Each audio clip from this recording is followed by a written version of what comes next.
Another automaker story to get to next. Hyundai making a major about-face when it comes to a potential partnership with Apple.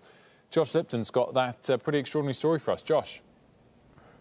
Yeah, so Wolf, this was a very surprising statement from Hyundai, initially indicating that, yes, it was in early stage talks here with Apple about potentially working on an electric car. Lots of excitement, the stock popped, but then kind of reversing course, releasing a new statement avoiding any mention of Apple at all. Now, analysts tell me that you can't rule out a partnership between these two, but comments like this, they say, could certainly hurt Hyundai's chances of actually sealing any kind of deal, because we know Apple does not like talking about products in its pipeline. Still, all this fuels more speculation about Tim Cook's really ambitions here. Reuters recently reporting that Apple was moving forward with self-driving car technology, targeting a vehicle by 2024. But well-known Apple analyst Ming-Chi Kuo says the market is too bullish on this idea. Wouldn't be surprised if the car doesn't launch until 2028 or later. Back to you all.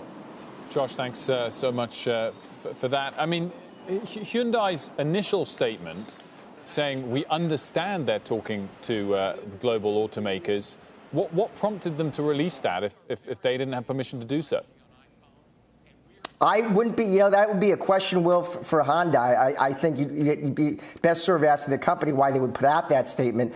It was certainly very surprising because you're dealing with Apple. Apple does not talk about products in its pipeline. I was talking to Gene Munster over at Loop Ventures today, and Gene said, listen, there are advantages to that. There's reasons you do that. There's competitive advantages. There's marketing advantages. There can also be consequences. I spoke with a former AMD executive today who reminded me when AMD then CEO Hector Ruiz was signaling that some type of deal with Apple was coming, wasn't public.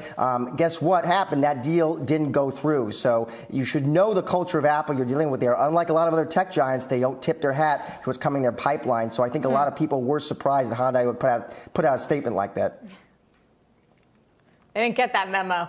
Josh, thank you. Shepard Smith here. Thanks for watching CNBC on YouTube.